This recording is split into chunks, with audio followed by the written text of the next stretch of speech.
And do we have any other World War II members here today? Are there any other World War II veterans here today? Paul, you're representing the whole crew. Thank you, sir.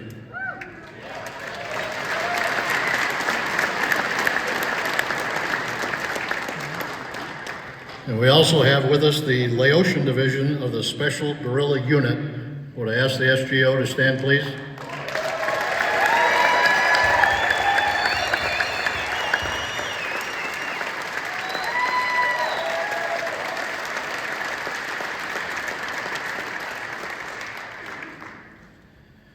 As we look to the future, it's my great honor to welcome the Junior ROTC Joint Color Guard to today's events. These remarkable cadets will proudly lead our march to the rally at 1300, embodying the values of discipline, service, and leadership that define our next generation of leaders. These cadets attend programs at Johnson Aerospace and Engineering High School, Como Park Senior High, and Washington Technology Magnet School. Your presence here today inspires us all and reminds us that the legacy of services continues in the hands of these dedicated young individuals. Thank you for being part of this meaningful day.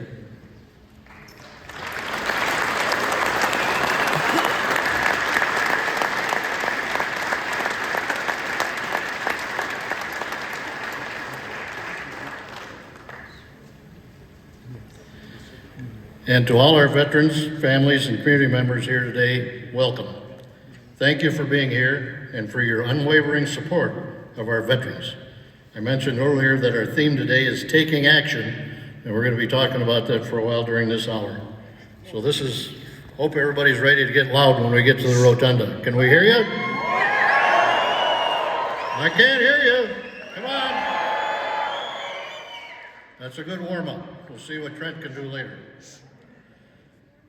It's a true honor to stand before this assembly of courageous men and women who have selflessly served our nation.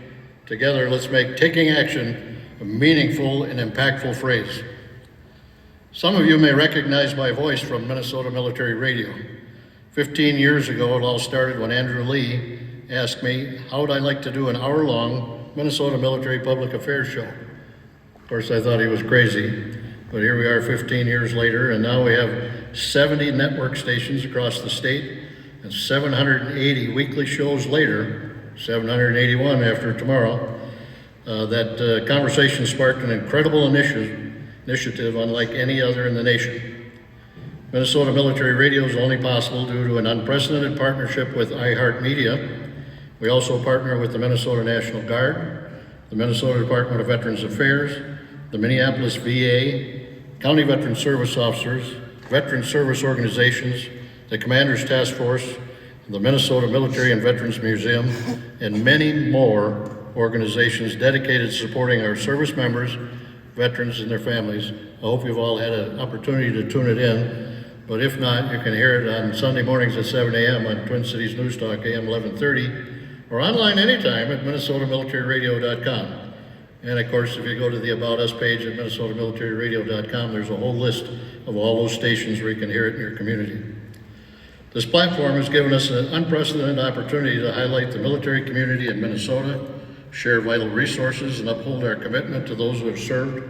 While I remained involved in the show, our new weekly host is retired State Command Sergeant Major Doug Wortham, continues the legacy, ensuring we remain a voice of action and advocacy for veterans here in Minnesota. Above all, we must keep our promise to care for our veterans. This commitment should never be partisan. It's a responsibility we all share, and that's why we're here today. And I've been asked to share a little from my personal life because you've all been listening to me for all these years and maybe don't know a few things. I'll be quick, I hope, and my experience that explains why I'm so active in the volunteering in the Minnesota veterans community. I'm a proud Vietnam veteran of the United States Air Force. I had the privilege of serving my Air Force. Let's hear it for the Air Force. I had the privilege of serving my country and was among the last men to leave Cam Ranh Bay, Vietnam on May 15, 1972 when we closed the base. If you do the math, you'll realize I'm not as young as I used to was. How'd that happen? Where'd those 53 years go? Can't answer that. We'll have to think about it. During my experience, like a lot of other Vietnam veterans, I was exposed to Agent Orange. a reality that has profoundly impacted my life. As a disabled veteran, this experience has fueled my dedication to volunteering and supporting my fellow veterans. I'm a lifetime member of several veterans organizations, including the VFW, American Legion, Vietnam Veterans of America, and the Disabled American Veterans. I'd like to take a moment to recognize our Vietnam veterans. So if you served during that war, please stand if you're able so that we can honor you. Vietnam veterans, where are you?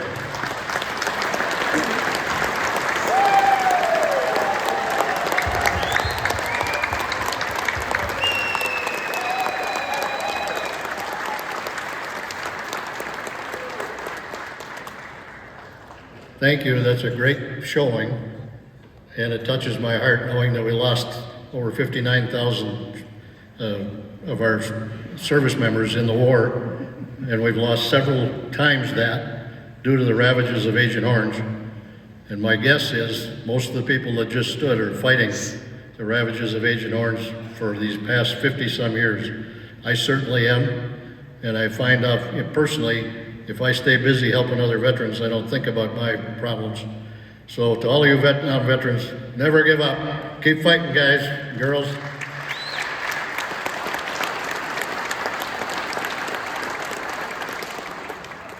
Thank you all for being here today. Together we take action, uphold our promises, and stand united in support of those who have served this great nation.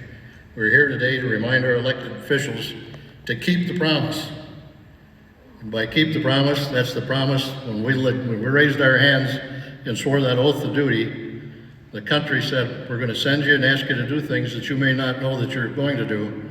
And if you're injured or wounded, you have some kind of medical, physical problem, we'll take care of you. My fear is that our elected officials don't always remember to keep that promise. And part of the reason we're here today is to remind us every veteran in this room has served, and every veteran here is still serving. So when we get over to the Capitol, let's be loud and proud.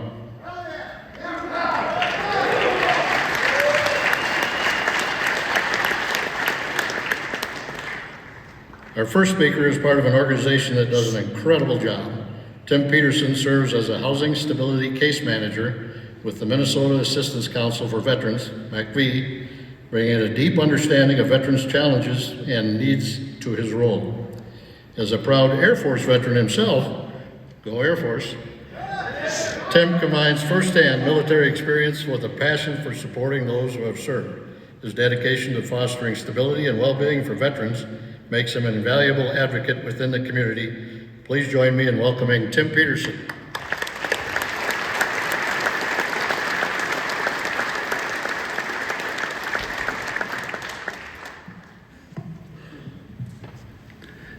Hello. I'm so happy to be with you all here today, with my brothers and sisters in arms, in unity. My name's Tim Peterson. I'm a 15-year veteran of the United States Air Force and the Minnesota National Guard. I served in this very building. I'm honored to be here today representing MACV as a housing case manager. But before we get into my story, I need help answering a question that veterans have been debating for many years. Veterans, help me out. What is a Marine's favorite food? What if I told you we were all wrong? The DoD funded a study and got some surprising results. Marines didn't actually like crayons. They liked Skittles because they were trying to taste the rainbow. All jokes aside, veteran homelessness is a serious issue. In my run for U.S. Congress last year in Minneapolis, I witnessed how big of an issue homelessness was for our community. That's why I answered the call to serve at MACV, so no veteran would be left behind. After seeing the challenges of hundreds of the folks that I helped recruit, it was my obligation to take action, seeing so many of those folks in need a decade later. About 13 years ago, while going through a divorce, I had to go back on active duty myself. If not for friends letting me sleep on their floor on an air mattress for $250 a month, I would have been homeless. Many veterans live paycheck to paycheck and are a small crisis away from being homeless. While helping veterans with back rent and rapid housing is the backbone of what we do at MACD. What we have found is that prevention is much more cost effective. We help folks with barriers they have to stable housing, including the justice system and employment services, to increase veterans' income. In 2024, MACD directly supported 2,883 veterans.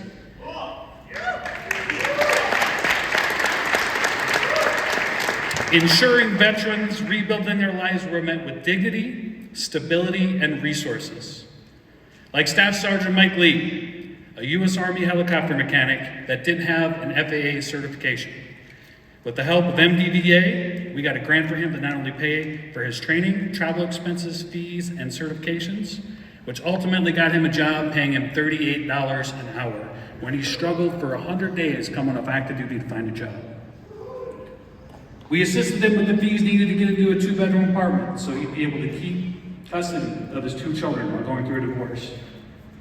If we can spend $1 trillion a year defending our Constitution, there is no reason why any of our brothers and sisters in arms should go unhoused like Staff Sergeant Lee.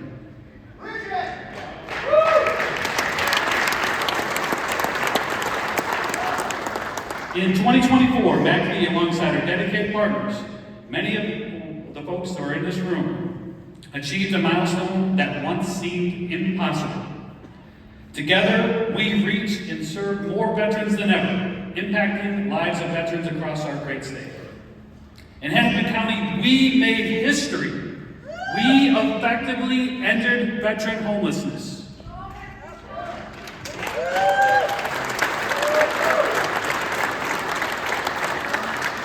This proves that when we commit to action, we change lives together. Our outreach effort helped veteran homelessness in Ramsey County get it to cut in half, while our intake and triage programs connected 794 veterans to critical MACD programs, and we are not done yet. In 2025, we will reach the effective end to veteran homelessness across our entire state.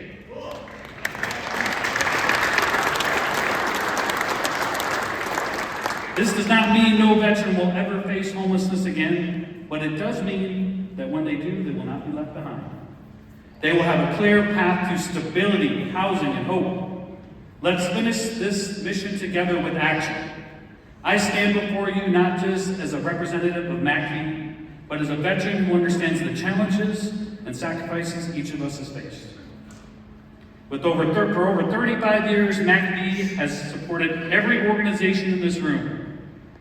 The VFW, the American Legion, DAV, AMVET, and many other veteran advocates toward a singular goal, ending veteran homelessness in Minnesota. We're about to become the largest state in the nation to effectively end veteran homelessness. This achievement isn't just a win for our great state, it is a blueprint for the entire country. What we need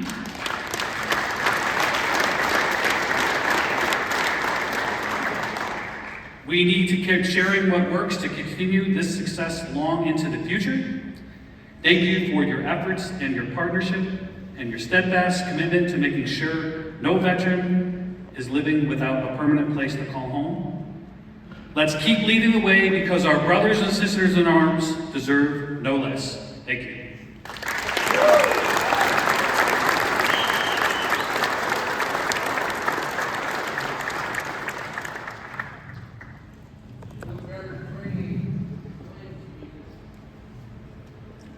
Thank you, Jim. We're deeply grateful to MACD for their incredible efforts in combating veteran homelessness across our states.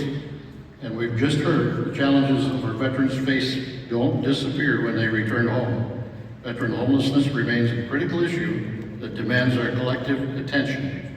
But housing is just one essential need. Access to food is another challenge that far too many veterans struggle with. No one who has served our country should ever face the uncertainty of where their next meal would come from. Yet hundreds of thousands of veterans across the nation, including many here in Minnesota, battle food insecurity, an issue compounded by financial hardship, medical challenges, or the difficulties of transitioning back into civilian life. The Minneapolis VA estimates that there Approximately 11% of our 300,000 veterans here in Minnesota are food insecure. And think about that, give or take. The MDVA's got about 300,000 veterans they're taking care of. Up to 11% of them aren't sure where their next meal's coming from. That means there's 33,000 or more veterans here in Minnesota that are going to bed hungry some nights and need our help. Let that sink in for a moment. What this really comes down to is there are veterans in Minnesota who, by the time they pay their expenses like rent, utilities, car, gas, when they get to the end of the month, they have a choice of either paying for their prescriptions or food. They run out of money before they run out of month. I know for myself, I wouldn't want to be in that situation. I've been around a long time and I have enough so that I can take care of my family. But we all know veterans who are suffering a lot of times for reasons that don't make any sense. And I personally feel it's up to us as veterans to help those that need a hand up. And remember, these figures aren't just statistics. Those 33,000 veterans that are hungry, behind every one of those, there's a veteran, a family, and a story. They all served in the military, they all made their orders, they all risked their lives, and they came home and for one reason or another, they're struggling to survive. We need to work together to ensure that no one who has served our country ever goes to bed hungry.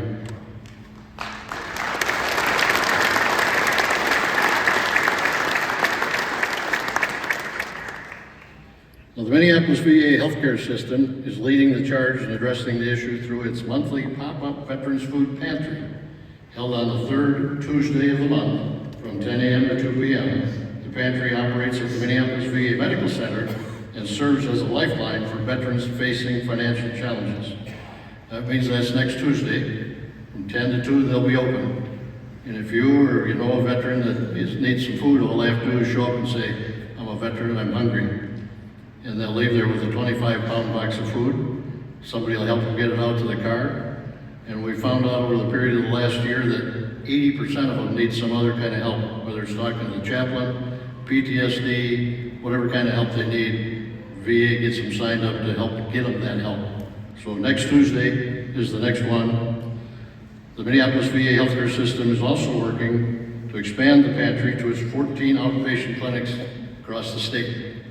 So sometime, hopefully by the end of this year, we'll not only have the pop-up clinics at the Minneapolis VA Medical Center, but we'll have it at all of those VA outpatient clinics.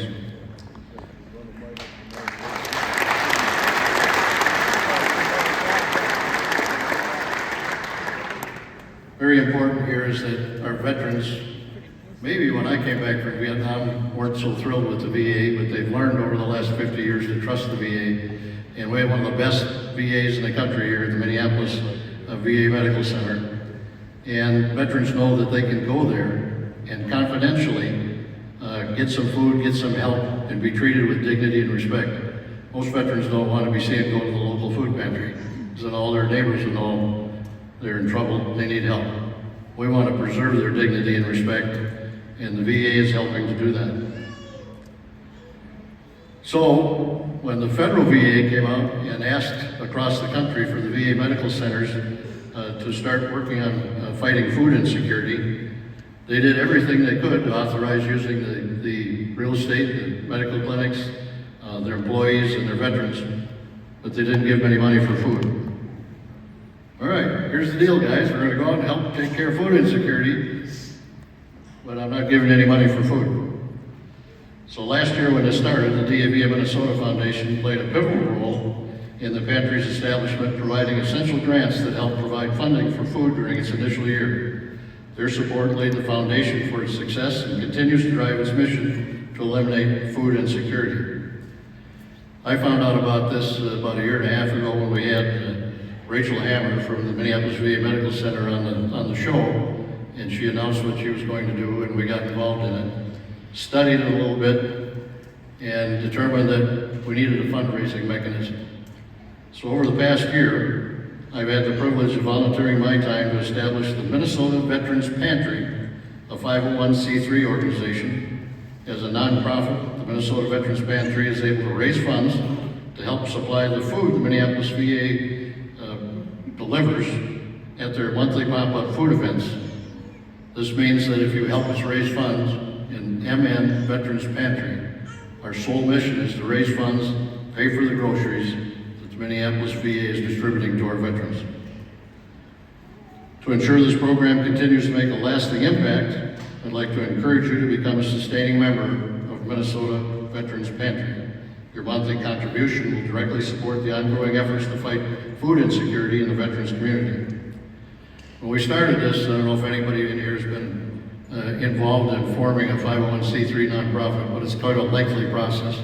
We did that, had to submit it to the IRS, got a letter back from the IRS approving us as a tax-free charity, and that took us until the end of last year to get that done. So in January, I made the first large donation to start this, to show some leadership, and I challenged some of my fellow Vietnam veterans to match me, and a number of them did.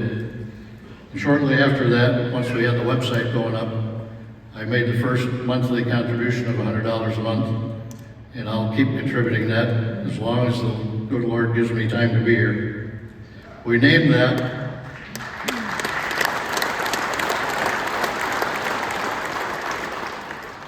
we started out calling that the $100 a month club, but we named it the Centurion Circle. We hope that you'll consider joining us by giving at whatever level you're able. For example, if you can contribute $35 a month, kind of the amount it costs you to take your spouse out to lunch, you can buy 2 food boxes for our veterans every month of the year. $100 a month to buy 6 boxes. Well, this is important. This is a new program. It started a little over a year ago. It started with 100 veterans at the Minneapolis VA. Soon got up to 150 and then to 200. You might remember in February we had a real cold day where it was about 14 degrees below zero. 200 veterans showed up to get their boxes of food. I think that kind of speaks for itself in terms of the need. And then when you multiply that and figure there's thousands of veterans in Minnesota that need some help, this is a good cause. I would add that the Minnesota Veterans Pantry, our sole job, as I said, is to raise money and pay for that food. We have an all-volunteer board. We've all made donations. And we're all going to work as hard as we can to raise enough money so that we can encourage the VA to go find every veteran in Minnesota that's hungry and get them a food box every month.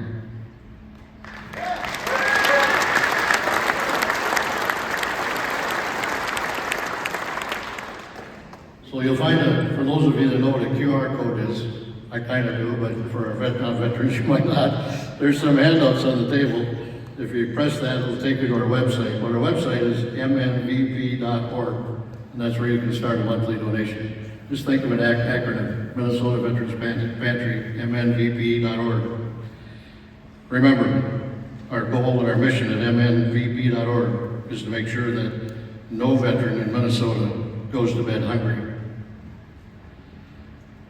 Now, as we move on and as we address critical needs of housing and food for our veterans, we must also protect them from those who exploit their services for personal gain. Predatory practices targeting veterans' benefits, often referred to as claim sharks, take advantage of veterans navigating the complexities of the VA claims process.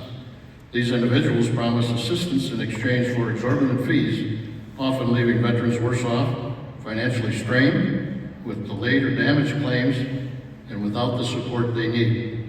It's essential for us to stand united to ensure that veterans are informed, safeguarded against these scams, and receive the benefits they have rightfully earned. To discuss vital legislation aimed at stopping these unethical practices, it is my honor to introduce our next speaker. Christy Janigo is the legislative chair for the American Legion Department of Minnesota and the Minnesota Association of County Veteran Service Officers. She's also the 10th District American Legion Commander and a veteran of the North Dakota Army National Guard, where she served for 6 years. Christy's journey as a veterans advocate began with the Osseo Maple Grove American Legion post, and she has since taken on increasing responsibilities within the Legion.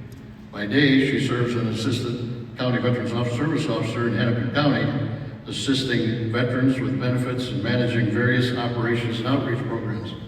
By night, She serves as a member of the Maple Grove City Council, having won the 2022 election with the highest number of votes for any city council candidate that year. This is one busy lady.